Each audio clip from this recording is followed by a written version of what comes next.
na Jello de Cristo. Ano po ba kayo, sir? Tagalog po ba yung language po ninyo or Bisaya?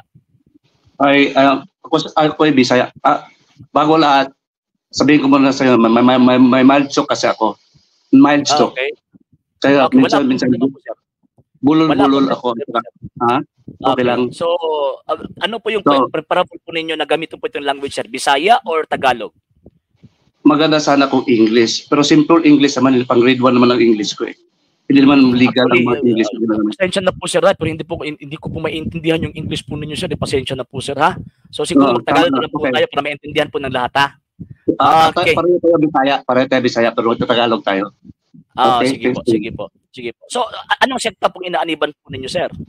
Dati akong Katoliko, tapos naging MCGI ako. Ganun po ba? Yung MCGI, yun po yung na-restore noong 1981 by Eliseo Soriano. Tama po ba, sir? Oo. Na-restore base sa requirement ng batas ng Katoliko. Founder ng si Soriano. Ganun, sir. Pero hindi yan, wala tayong pagkapan ng MCGI o Katoliko. Gusto ko lang alalaman ang will, ang gusto ng Diyos. Ang gusto ko lang. Yes, sir. Bakit po kasi, sir? Kasi importante po kasi sa atin yan eh. Bakit po kasi before 1981, ibig sabihin, wala pa po yung MCGI. Wala pa po. Wala pa. Pero may aklat ang Diyos. May aklat ang Diyos. Sinusulat ng mga propeta at mga apostol. Wala pa po tayo doon sa aklat. Doon muna tayo sa ano. Kasi useless po kasi. Saglit lang. Medyo ang aking mata kasi pang salita pag gano'n kasi narapan ako. No problem. Kasi milestone kasi. No problem. Naiintindihan po natin yan, sir.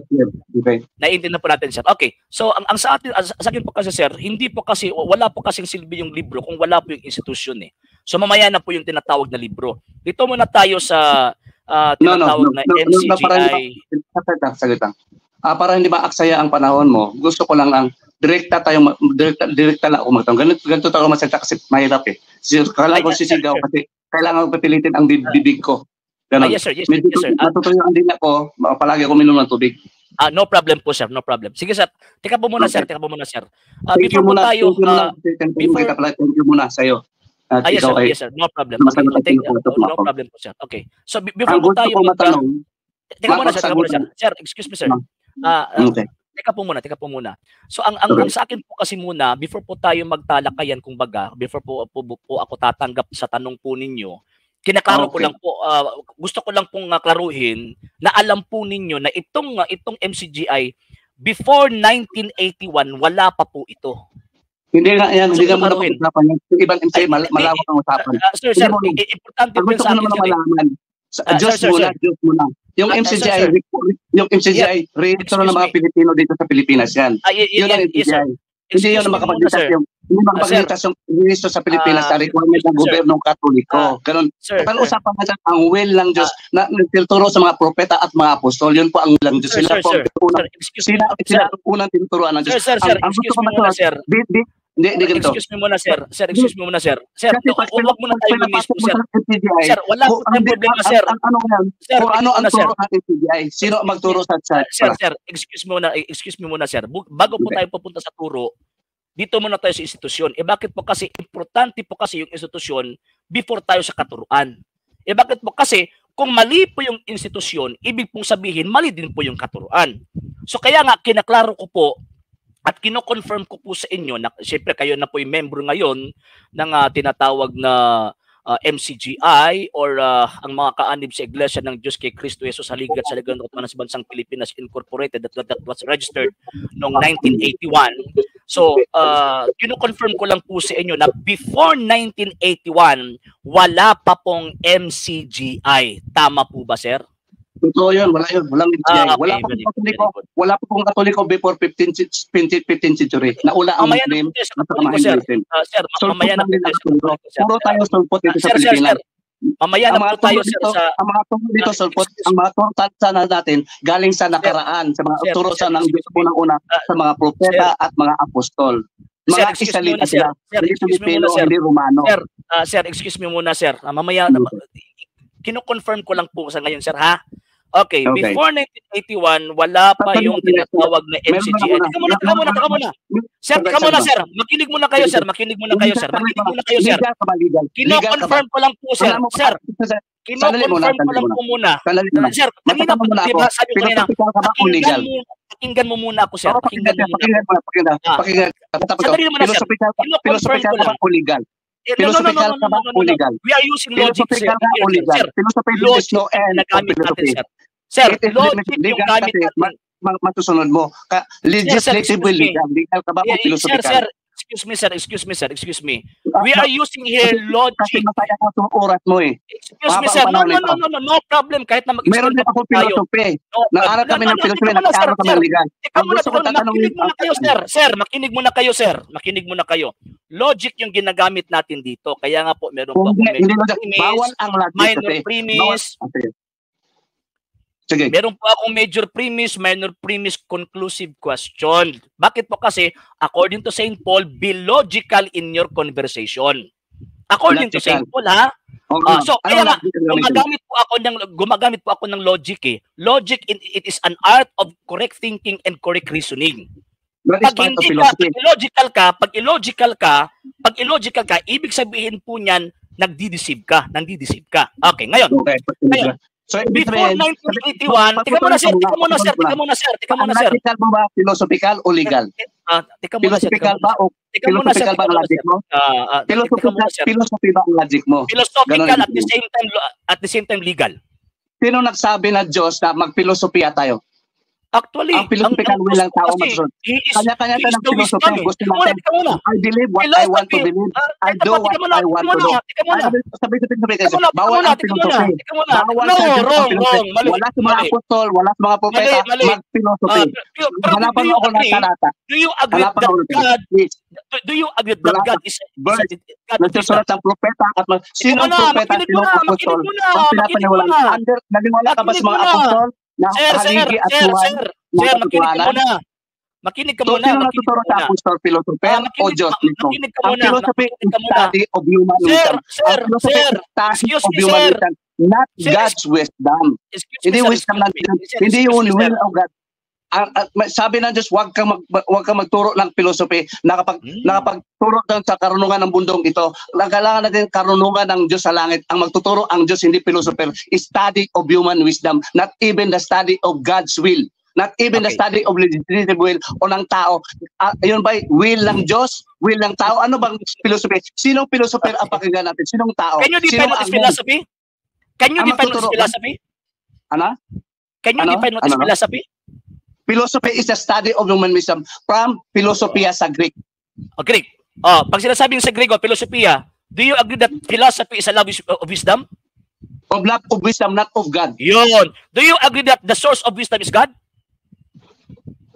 The source of wisdom is God. But the so law, the source of the law is God. So do you agree that if we use philosophy, then we love God? But this philosophy, the wisdom, no. With philosophy, we study. It is against God, but it must be used against God, because God said, "Bawal ang philosophy." Ano ba sila? Sa Colossians 2:8, sinasabi na Apostol Pablo, hindi ka apostol. Nang sinabi ni San Pablo na illogical conversation. Kanino kami maniwala sa Satsa Magisterium, no? Na tao, hindi apostol, hindi propeta. Sino ang mga apostol, mga propeta? Sila may sinasamahan ng Diyos ng Espiritu. Sir. Sila ay anak ng Diyos. Ang sa'yo kasi, ang anak lang si Kristo. Si Kristo ang anak mo, di ba? Teka po muna. So naniniwala ka lang sa mga apostol, tama po ba? Oo. Pag sa Diyos, kasi Diyos, gusto ng Diyos, be mindful of the words of the prophets and the apostles. Sabi niya.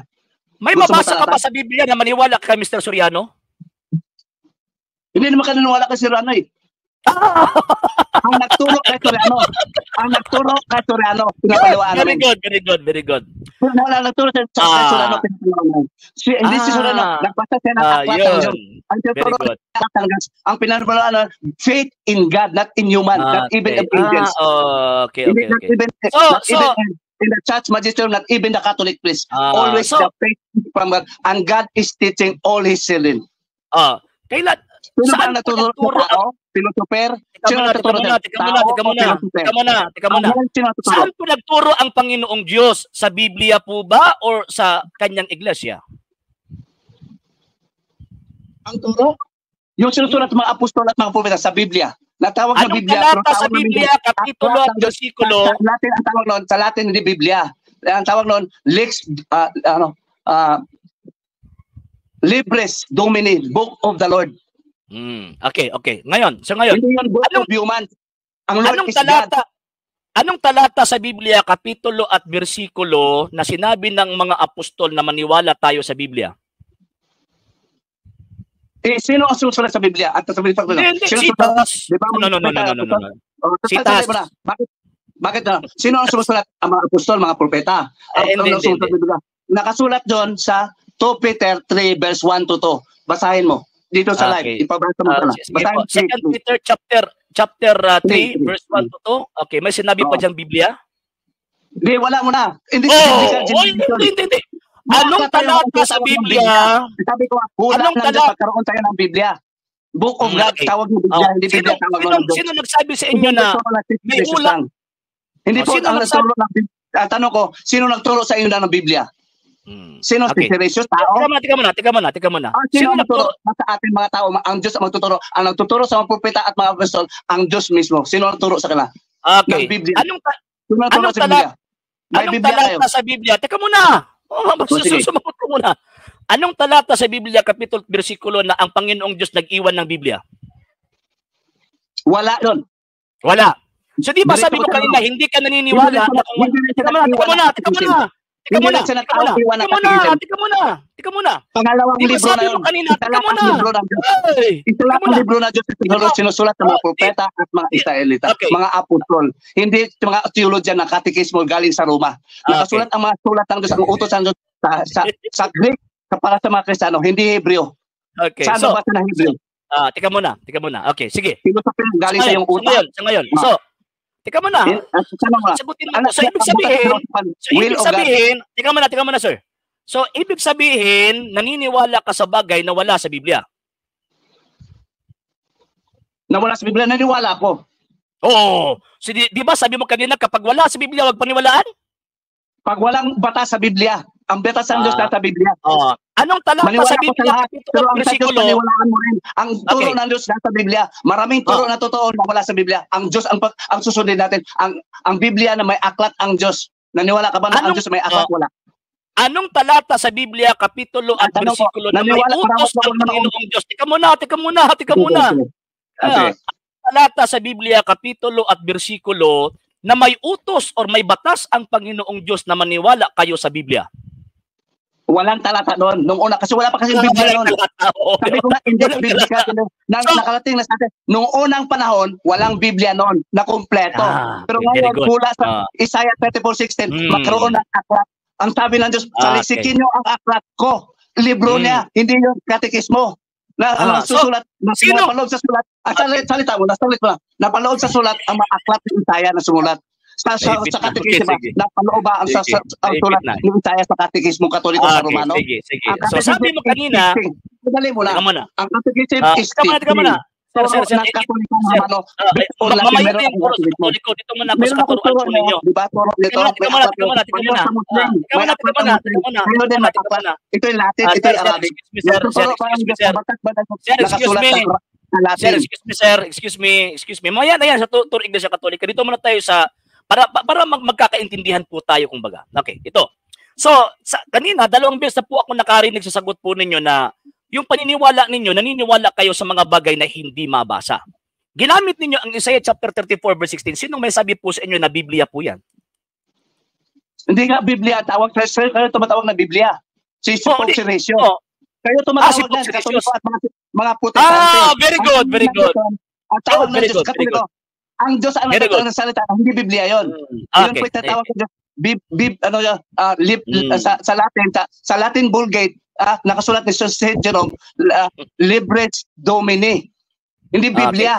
Nakamali doon si Pope Serious, kinakalaban na si St. Jerome, nalatan din sa mga propeta at propeta pa rin ang kalaban. Ang nagtuturo sa propeta, ang Diyos. Ang Diyos ay kinakalaban ni Pope Serious. Pinapaniwalaan at sinusunod ng mga Katoliko. So mali po yung term na Biblia na binanggit ni Papa Serious. Mali, Papa Katolik kasi. So hindi ka naniniwala sa terminong Biblia.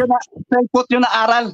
Hindi yun, alien yun sa mga propeta at mga apostol. Hindi Biblia tawag ng Diyos. So hindi ka naniniwala ngayon na si Soriano gumamit din po ng word na Biblia.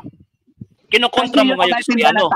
Mali, mahalap. Hindi, kasi yun ang naiintindihan ng tao. Hindi mo pangalan ang hindi naiintindihan. Nakasulat sa 1 Corinthians 14 verse 9. So kinokontra mo ngayon.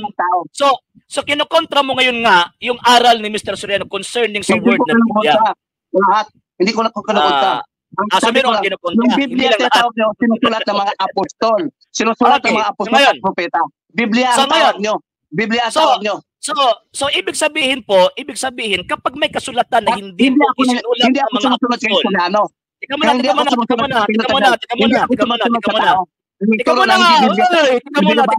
Nag-aral ako ng legal. Sir. Mr. Benjamin Cristo. Paminaw. Ang law, will of God. Susunod ka. So, ibig sabihin, kapag hindi po sulat ng mga apostol at ng mga propeta, hindi po natin yan paniniwalaan. Pag religious aspect, hindi mo paniwalaan, sabi ng Diyos. Okay. Kasi gusto ng Diyos, ang salita lang niya.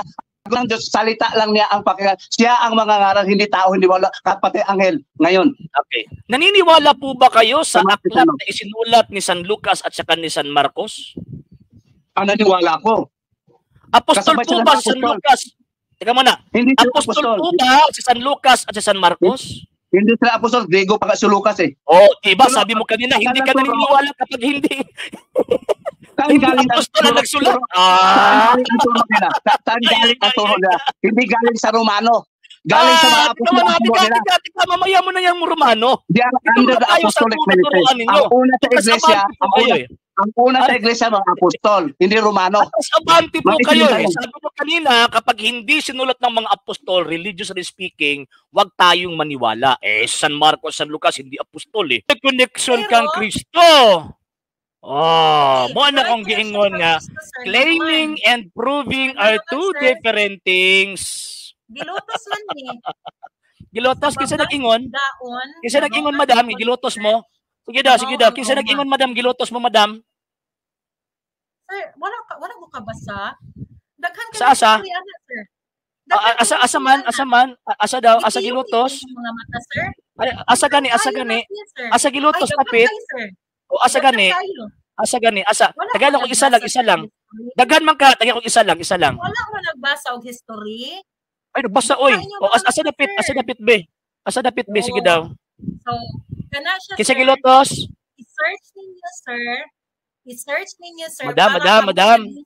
Tagaay kog tawag ining kuan, madam, kanang exact na libro, madam ba? Madam. Please, sir. Excuse me, madam. Sir.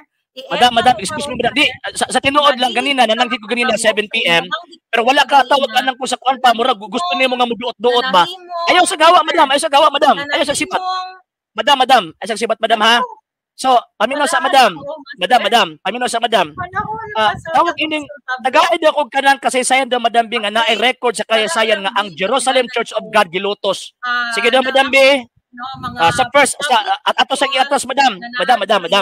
Excuse me, madam. Excuse me. Madam, excuse me, madam. Excuse me, madam. Ay sibat, madam. Ay sibat. Si ako agad nag-extend ni. Wala ganyan ko nag-klase karon. Gi-priority ka. Madam. Ano sa 18th century, madam, kinsa naglutos ninyo, madam? Naamang ka mo, ana? Sa 18th century, kinsa naglutos ninyo? Ano pa yung mabasa? Kinsa naglutos ninyo sa tawag ng 18th century, madam? Yes, ma'am? Kanang nakay laing tao kauban nimo. Wala, madam, wala. Ako ra isa diri, madam. No? Ako ra isa diri, madam, ako ra isa diri. Ako ra. Ako ra madam o ako ra diri. Ikaw ra gyud Ngano? na sir no. Imuha Saan? Madam, o yan ang tutot, madam. Dili sa ko ba? Sa 18th century, madam, kinsa man naglutos ninyo, madam? Usa-usahon na to, dibi kay gilutos man daw mo. Sige dabi. Usa-usahon na to. Sa 18th century kinsa gilutos ninyo? Roman Catholic Church tandem with Roman Empire. Roman Empire? Sa 18th century? 18th century? Sir. Dapat ni Roman Empire, ana? Naagid na siya, sir. Ano sa, okay. Kinsa man ang emperador ana nga panahon, madam, kung naapang Roman Empire sa 18th century? Kabalo ka, sir. Basahan pa ka.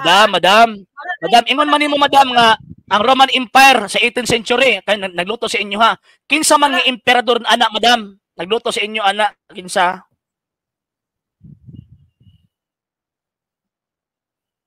Tut, tut, tut, tut, tut.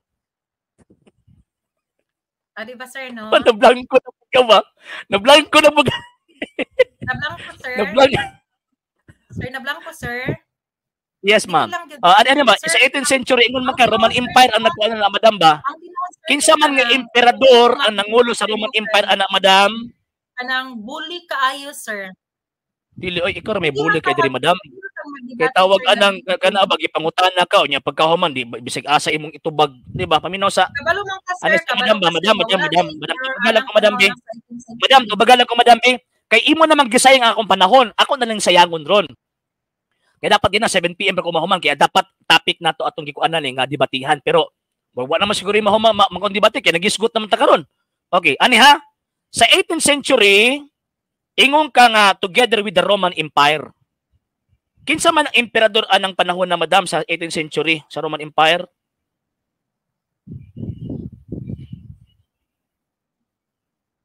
Isa. 10. 9, 8, 7. Sir, nag-una ko na pa iko-iko, sir. Abot mo siya. Ayo lagi kuan, madam. Ayo sa ba. Tubagalan ko ganina, sige tubag-tubas ganina. Why iko-iko karon na iko-iko. Again, madam. Again, madam.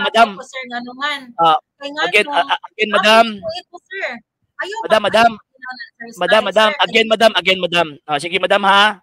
Again, madam ha. Sa 18th century, madam, kinsa ang emperador ana nga panahon sa Roman Empire? Kay sumala pa nimo na pa Roman Empire ana nga panahon. Kabalo man ka, sir, no? Kinsa? Panahon na. Rome ang Roman Empire. Ay, inconsistent ang imong argumento, madam. Inconsistent ang imong argumento. Inconsistent. Next question, madam. Ang government sa Roma na. Madam, next question. Ang emperador niya nag-government? Naba nag-government o emperador? Unsa naman taong ka, madam, oy? Ang imuhang tubag paglaina, pagbalik ni Ginoong Hesus, ang Roman government pa ang labta niya. Ayaw, si pagbalik. Dili ba, ang ganinang tubag na ko sa imo kaganina, manggod. At tubag na ganina, ang dasagap na ko sa imong question sa pag-abot ni Kristo aning kalibutana. Katong sa 1st century ba, ang iyang naabtan ang 4th kingdom. Potibot pasabot na ko, madam ba? Dili nang tawag anang future pa nga, humana na si Kristo, mabutagi pangutana ka, ingon ka nga naapay Roman Empire karon. Tubagalan ko. O, di nakakatubag, ikaw niya mga ana. Okay, ang imuhang pangutana ko, sir. Tubaga, ako pangutana. Kay imuhang pangutana karon nga, naabtan ni Ginoong Hesus nga kingdom, ang Roman kingdom, sa iyang pag-ani diri sa kalibutan. Okay? Ang akong another pangutana, unsa ikapila nga kingdom ang maabtan ni Ginoong Hesus unya sa iyang pagbalik? Mutubag ko, madam, ha? Nga imihilom ka. Ha? Mahilom ka. Mahilom ka, madam, ha? Sige, bantay bitaw mag-asapaw-sapaw ka, ha? Okay. Nangutana ka kung tawag ining unsang gingharian na ang maabtan ni Ginoo nga tawag ining Jesucristo. Wa may gisgutan si Kristo sa Biblia. Ana si maabtang gingharian. Ang gisgutan ni Kristo sa Biblia, San Lucas kapitulo 18, bersikulo 4, wala ko tawag ining masayop sa gitawag og setas. Ingon pa niya nga may maabtan pa baka ako nga na magtuon ako. Wanang giingon sa St. Luke chapter 18 verse 4. So kanang giingon nga Roman Empire, humana naman gud na, madam, 5th century pa gi-invade man gud na sa mga barbarians. Mabitaw nga nagsugod ang Dark Ages, O paminaw sa lagi nang nagtawag nagtubag ko. Ingon ka ganina maminaw ka. Hindi naman ka minaw lagi. Sir, human naman ka. Ingon ba ako humana nag-continue pa og tubag. Di ba? Wala pa ko naman madam. Paminaw sa agud. O paminaw sa ba? Nagdali ka? Niya. Ania ha? Ang Roman Empire manggod madam nahagsa naman gud siya after sa tawag ining pag-invade sa mga barbarians mga around 5th century. Kung tawag ining wala ako masayop ha. Sa 5th century. Kana nga panahon mao bito gitawag siya Dark Ages. Ngano man kay walay klarong gobyerno ana nga panahon. Tungod kay ang Roman Empire hagsa na. Wala na. Ang Roman Catholic Church o ang Roman Empire different institution kana, dili na the same. Mo beto ganina gipangutana ta ka kinsay nangulo sa Roman Empire, emperador, dili Santo Papa. Ang Santo Papa nangulo sa Santa Iglesia Katolika Apostolika Romana, dili tungod kay gikan sa Roma, kung dili tungod na abot sa Roma, Mikaela tungod sa gitawag og Roma. Mo man ang tawag ining punto. So karon ang nahitabo kanang imong gipangutana kinsay tawag anang maabtan wa may gisgutan si Kristo nga naa si maabtang gingharian. Si maabtang gingharian din madam wala. Wa si maabtang gingharian ngano man kay existido na ing gingharian sa kada nga panahon og inyong lutoson magtabangay mo sa 63,000 gumutanan. Tawag ano lang sikta. Next question. Sa Daniel. Okay, Daniel 2. Okay. Sir, Daniel 2:39 hangtod sa 44, sir. Diba mabasa ni Gudihan, no? Basahan na siya tibuok kapitulo. Ang kapitulo 44 nagingon og sa mga adlaw ni anang mga haria. Ni ining dili ni anang, ni ining mga haria. Ni anang mga haria. Pero dili ni ining mga haria. Ni ining mga haria, ni anang diri sir, ni anang mga haria. Okay? Usa na nga version imong gigamit, madam? Madam, usa na nga version imong gigamit? Usa nga version na imong gigamit, madam? Bugna, sir. Bugna, tanaw na ko abi. Yung James version, bugna version. Okay, bugna. So, sa panahon ni anang mga haria. Sige. Okay. Kanang ni anang mga haria, madam, sa gisulti ni Propeta Daniel, tawag ining naan ang Kristo ana. Okay. Niabot ang Kristo ana panahon na. Meaning sir, or moabuti si kanang pagbalik niya. Meaning wala na mosunod nga other kingdom. Oh. Ano gipangutan naman kung nimo nga naa magitawag ano mo balik wala man kay mosunod anang Roman Empire. Wala na gani isunod nga Roman Empire pero ang maabtan niya nga gingarian dinhi mao ang kingdom niining kalibutan wala na may mosunod. Pasabot na so wala na tawag anang mga political kingdoms nga iyang sunod. So tama kung gitubag. Ano man kay I'm referring to the political kingdoms. Wala yung emperor diba? Pero tama kung tubag. Karon. So tama man yung tubag. Next question. Kay ano sir? Kung tan-aw nimo siya sir. Pag siya pangutana madam. Mao to siya sir. Ano tubag na ako? Mura to. Simple ra ato. Wala na may laing kingdom nga sunod sir.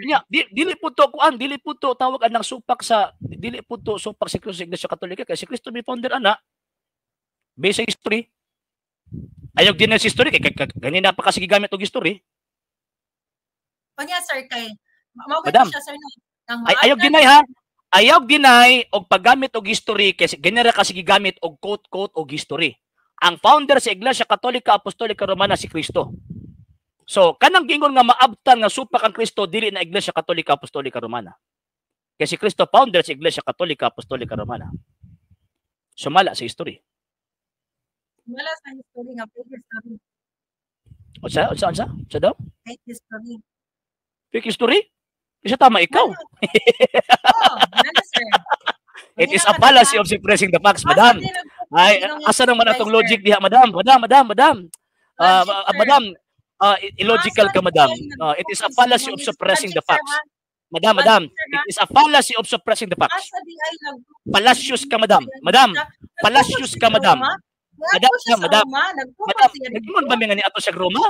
Nag-imon ba ni ato sa Roma? Wala.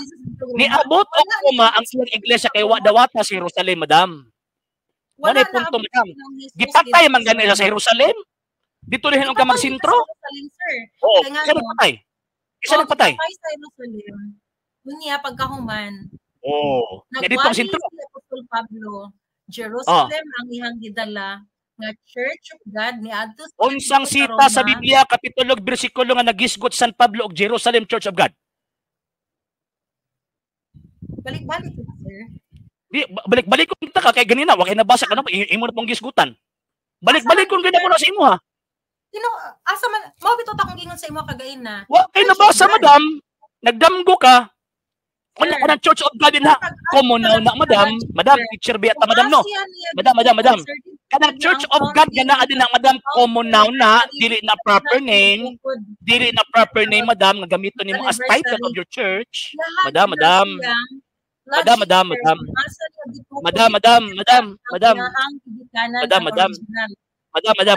Ani madam ba? Madam. Okay. Sige. At ato aning sundon bi. Taka dalim tubag ni. Madam. So from Jerusalem, madam.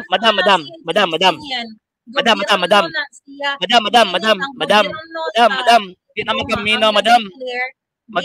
Di naman kamino, madam. Madam. Okay. From Jerusalem, asa pa niabot ang iglesia, Jerusalem Church of God, madam? Asa pa niabot? From Jerusalem, asa niabot? Kaya ingon ko si Kristo nga, I will be with you always till the end of time. So karon. Lakaw ka mo. Lagi. Sa kanang mga nasod magsugod sa Jerusalem. Pagkahuman ingon ang sumpay ana St. Matthew 28:20, paminaw madam. Pero niingon si Kristo nga ako magauban kaninyo kanunay hangtod sa katapusan sa kalibutan. Sakto?